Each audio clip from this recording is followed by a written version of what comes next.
Réalité diront certains. Même parce que la neige tombée vendredi dernier était une neige. 340 1966 avec des slides et lampes SS. Okay. Véhicule un peu spécial, on appelle ça la catégorie Atlas 600. Bonjour, bienvenue. C'est à Parlons motoneige, c'est déjà la dernière émission de la saison. Il me semble que ça a passé très vite, en tout cas pour moi, j'espère pour vous aussi. Par contre, la saison de motoneige n'est pas terminée. On est en la fin février, il reste encore possiblement tout près d'un mois, si Dame Nature le permet. Actuellement, les conditions de motoneige ici à Valcourt sont excellentes. Les sentiers sont très beaux. On a reçu de la neige, on a encore reçu de la pluie vendredi dernier, mais finalement, au final, ça n'a pas brisé grand-chose. Puis peut-être qu'à la limite, la neige qui est tombée était très mouillée, ça a collé sur la glace, on a beaucoup moins de plaques de glace. Donc, c'est des bonnes conditions, il faut en profiter. On nous annonce encore un 10-15 cm, probablement qu'il sera bien proche tombé au moment où vous allez voir cette émission-là pour jeudi. Puis il y aurait aussi une autre dépression dimanche prochain, risque de mélange pluie-neige, mais la tendance, ce serait encore de la neige. Donc, il n'y a pas de gros dégel, là. Il peut y avoir un peu de pluie, mais avec ces neiges-là, mais on ne perdra pas la neige qu'on a là. Nos sentiers vont continuer, pour ce que je vois, très probablement au moins jusqu'à la semaine de relâche. Fait que c'est toujours important, la semaine de relâche. Souvent, on prend congé avec les enfants, on peut en profiter, donc c'est merveilleux. C'est pas mal ça, puis c'est comme ça à la grandeur de la province aussi, là. Quand je parle de la province, souvent je parle de Montérégie aussi, les sentiers sont ouverts, c'est un des coins sensibles, mais c'est ouvert partout, puis je pense qu'au moment qu'on traverse le fleuve, c'est incroyable. Vous avez peut-être vu aux nouvelles aussi que certaines toitures dans la région nord ou dans le coin de Québec ont eu des problèmes, ça s'est effondré, il faut pelleter. Moi personnellement, je suis allé dans le secteur de la Mauricie en fin de semaine dernière, puis les gens, s'ils pelletent pas, ils ne voient pas dehors de leur maison. Fait qu'il y a énormément de neige cette année, là, un peu partout. Même ici, on a quand même beaucoup de neige pour la région. Puis donc, ce sera probablement une bonne saison à la fin. Fait que ça fait pas mal le tour pour les conditions de sentier. Cette semaine, je vous présente une entrevue que j'ai faite avec M. Clément Boutin de motoneige.ca. Pour ceux qui ne connaissent pas motoneige.ca, on va vous l'expliquer. C'est un site Internet, un site web. On pourrait appeler ça un magazine aussi. Si on était il y a 15 ans, ça serait probablement un imprimé, mais aujourd'hui, c'est autre chose. Il y a plein de bons reportages. Puis, M. Boutin va tout nous expliquer ça.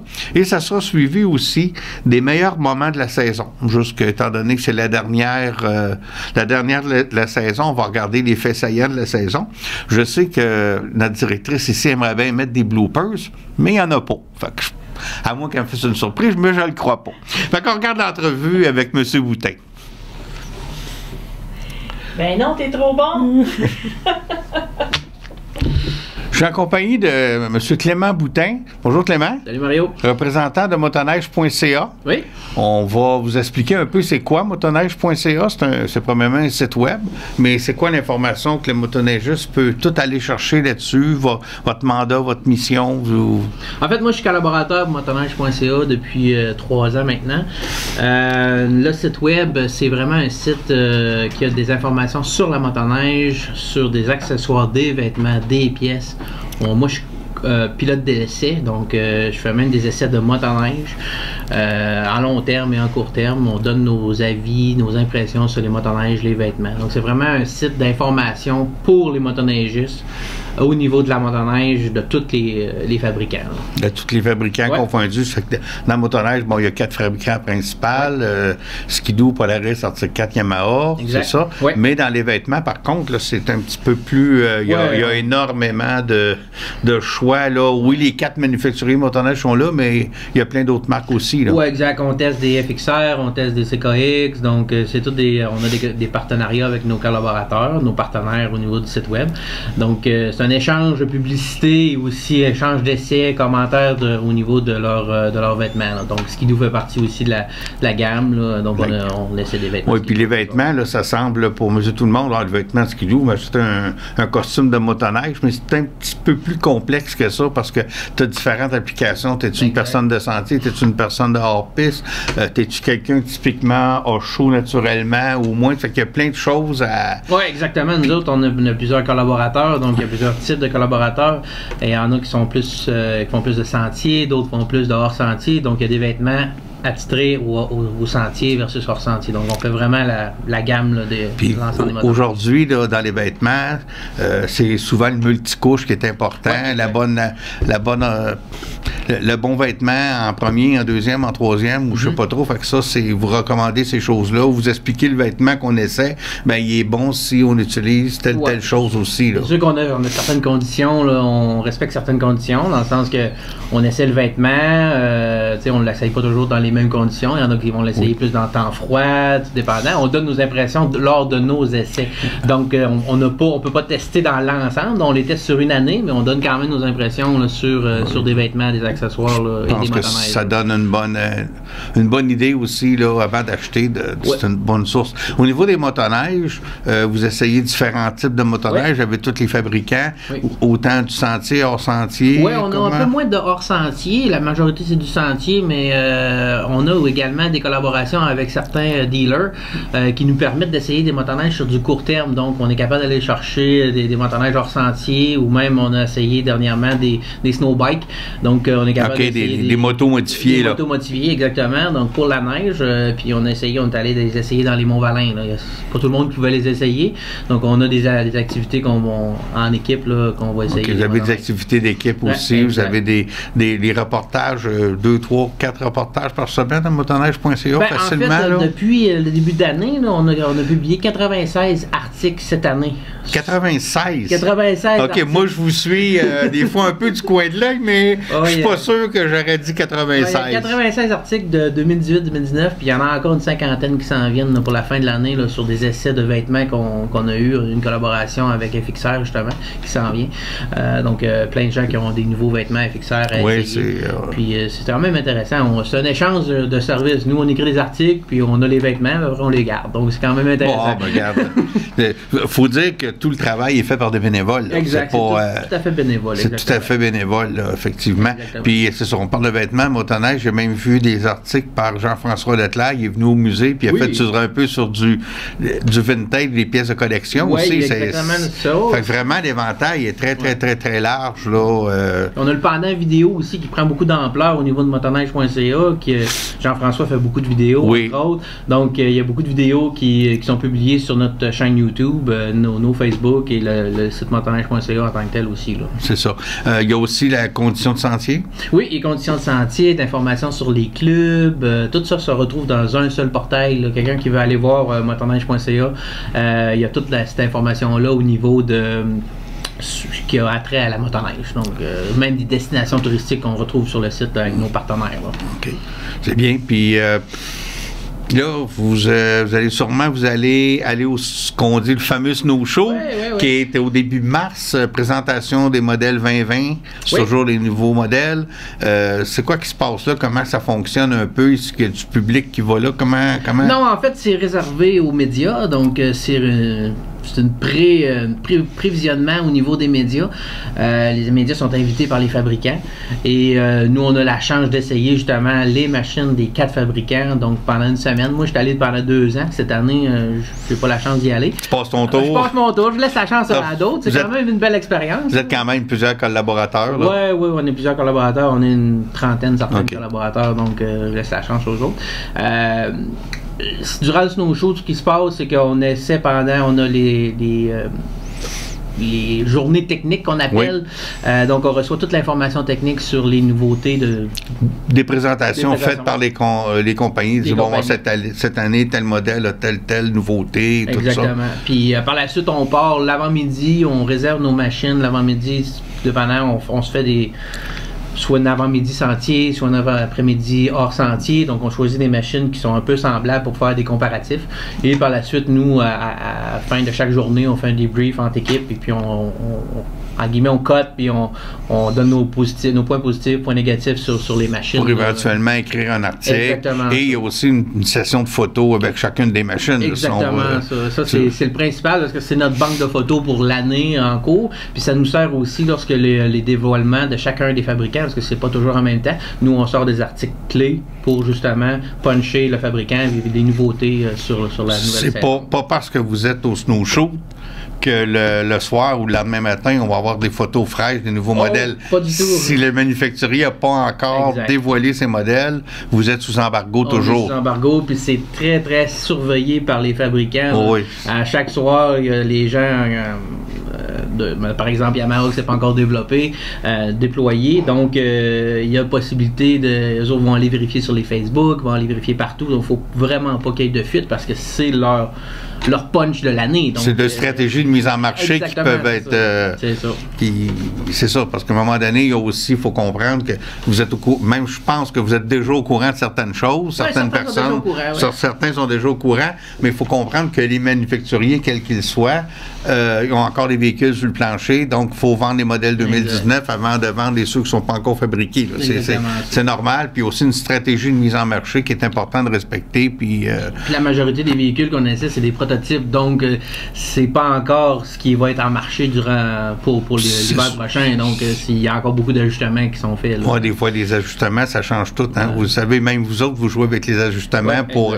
quand on est parti, j'ai déjà vu des articles, quand on est parti avec, là, ça allait pas trop, mais on a pris un peu de temps, on a ajusté, puis là, ça a tout... Oui, exactement, c'est ça. Là, on tente justement à aller beaucoup chercher l'information sur les points améliorés sur les machines, donc ça va aider justement aussi les gens. Là, sont pas toutes parfaites, les machines. On sait ça. On sait tout ça. Puis un collaborateur comme toi, Clément, ça fait combien de millages par année? C'est combien de véhicules à peu près différents? Je pense que faut que tu fasses du sentier pas mal, là. Oui, ben ça dépend de... Si tu es un gars d'hors sentier, ben tu vas en essayer, tout dépendant. Il y a des gens qui sont attitrés à des machines aussi. Donc, moi, j'ai une machine en collaboration avec mon partenaire à Rimouski. Et puis... moi, j'ai une machine attitrée à mon nom. Donc, moi, c'est ma principale machine, mais j'ai la chance d'essayer. Il y a 13 ou 14 machines dans la flotte de motoneige.ca, donc lorsqu'ils sont disponibles. Donc, on peut emprunter les machines et puis faire des articles. Moi, je suis un peu à l'extrême. Je fais moyenne 10 000 km par hiver, donc... 10 000 km. Puis, t'as-tu un emploi autre que ça? Oui, je travaille à temps plein. Là, le soir, les fins de semaine. Donc, mais je suis une personne qui aime rouler beaucoup, là, qui fait beaucoup de sentiers, puis sur des longues distances. J'aime les longues distances. Tu me contais l'autre jour que tu as fait un 500 kilos tout seul samedi. Là, samedi, je suis parti. Mes collègues n'étaient pas disponibles, donc j'ai décidé, go, on part. Puis on part avec des machines fiables neuves, donc en général, il n'y a pas de problème. Puis on rencontre toujours des gens dans le puis on dit souvent, essayez de ne pas rouler seul, mais si vous avez à le faire un samedi, normalement, vous ne devriez pas coucher dans le bois. Non, j'ai rencontré beaucoup de personnes, puis j'aurais pas eu de problème d'avoir eu un pépin. J'avais eu des gens qui... Toujours une collaboration entre les motoneigistes. Non, c'est toujours ça. Puis, tu roules quoi cette année là, sur justement ton essai à long terme? Renegade X Turbo, 900S Turbo. OK. La nouveauté, dans le fond. La nouveauté, exactement. Cette année, on a eu 2 turbos de BRP, entre autres. Là. Donc, moi, j'en ai un. Il y a Jean-François Leclerc aussi, il y en a un. Il y en a plus que 2, finalement. Il y a Daniel Sasseville, qui en a un aussi. Donc, on a plus qu'un. Oui, il y en a pas mal. Il y en a pas mal. Donc, c'est la nouveauté. Souvent, les fabricants, lorsqu'il y a de quoi de nouveau qui sort, ben, ils vont pousser vers cette machine-là. Pour la faire connaître du public aussi. Exactement. Là, est-ce que tu as déjà un article de sortie? C'est un essai à long terme, ce ne sera pas juste une grosse article à la fin? Non, la manière ça fonctionne pour les essais long terme, on a environ 4 ou 5 articles à sortir par année, en plus de tous nos autres essais, donc c'est le minimum, mais on a les ententes, donc lorsqu'il y a la prise de possession avec le fabricant ou le commerçant, concessionnaire. Et par la suite, on a nos premières impressions, on a notre bilan de mi-saison qu'on appelle et notre bilan de fin de saison. Donc un peu, on décrit la machine en premier, par la suite on donne nos impressions. Parler un peu des performances, des consommations. Consommation d'huile, consommation d'essence, etc. Donc c'est bon. Motoneige.ca aussi, pour les gens aussi, vous hébergez toujours plusieurs clubs de motoneige en dessous de... Oui, je ne sais pas la quantité exacte. Non, mais il y en a quand même pas mal. Il y a beaucoup de clubs là, qui ont leur site web et qui donnent des nouvelles de leur club, ils mettent des photos sur leur club, donc tout ça est hébergé par motoneige.ca. Ouais. Donc c'est quand même une grosse organisation, c'est beaucoup de travail en arrière de tout ça, puis l'information, personnellement, je peux vous dire qu'elle est pertinente. Oui, c'est pertinent. C'est pertinent, il n'y a pas de... C'est bien fait. Oui, ça existe depuis 2002, si je me souviens bien. Oui, ça fait longtemps. Ça fait longtemps que ça existe. Dans le temps, on avait des ordinateurs à lampe. Non. Peut-être. Il y a au-dessus de 13 millions de pages lues, je pense. 13 millions? Ah ouais, c'est énorme. Là. OK, la statistique existe depuis 2002. Oui. Notre président, Denis Lavoie, là, il sort nos statistiques et nous informe de ce qu'on en est rendu. Justement, cette année, avec les 96 articles qu'il y a de publiés, il y a au-dessus de 150 000 lecteurs. Là. 150 000 lecteurs. Ouais.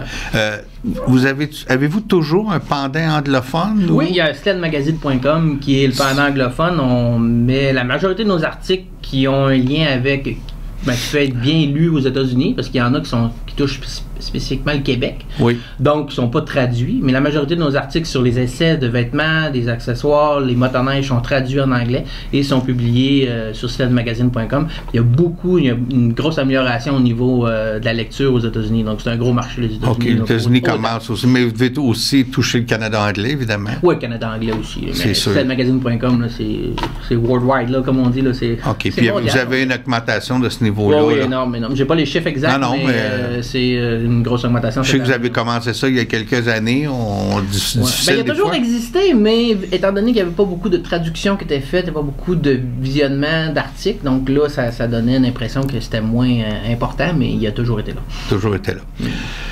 Bon, on va vous souhaiter une bonne fin de saison. Puis, en passant, je veux juste ouvrir une autre parenthèse. Vos saisons commencent tôt, vous autres, hein? Oui, dans notre coin, assez tôt. Cette année, ça a commencé le 27 octobre. Oui, c'est ça. Ça m'avait impressionné. Vous aviez été roulé là, en altitude un peu, là, dans le coin de la Gaspésie. Oui, on était dans les chic-chocs en tant que dans les chic-chocs. C'est le paradis de la neige. On était sur le bord du fleuve, il n'y avait pas de neige. On arrivait en haut, il y avait 2 pieds. Il y avait 2 pieds. Ouais. Puis, vous étirez très tard. Oui, l'année passée, fin avril, 20 ou 22 avril l'année dernière. On souhaite encore cette année aux alentours de ça, là, si on peut. Vous vous reposez pas beaucoup. Vous avez une petite période estivale pas très longue. Non. Nous autres, un 6 mois d'été et un 6 mois d'hiver, c'est parfait. C'est parfait. Clément, je te remercie beaucoup. C'est très intéressant. J'invite les gens d'aller voir motoneige.ca. Motoneige avec un S, hein? Oui, motoneige avec un S, motoneige.ca. Oui. C'est sur le web, très intéressant. Fouillez là-dedans. Il y a beaucoup de pages. C'est facile de s'y retrouver.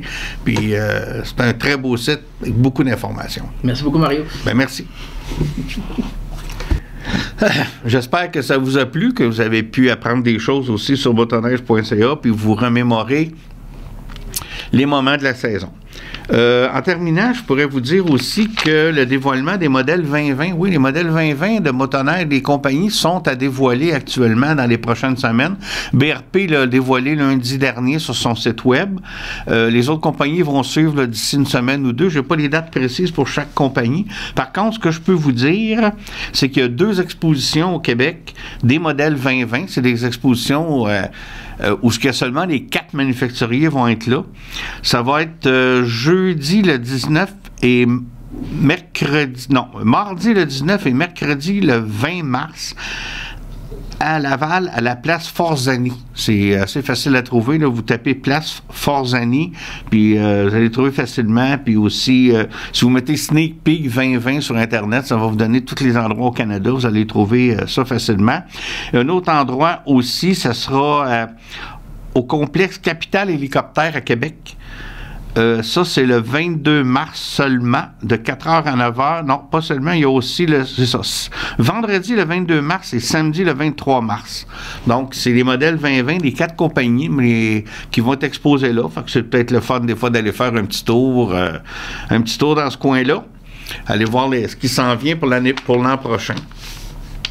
Moi, sur ce, je vous dis bonne fin de saison. Soyez prudents. Ça m'a fait plaisir d'animer cette émission encore cette année. Puis si les choses restent alignées comme maintenant, on revient l'an prochain. Soyez prudents, bonne fin de saison, bon été, on se revoit à l'automne.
Veuillez accueillir chaleureusement Sarah Truffaut.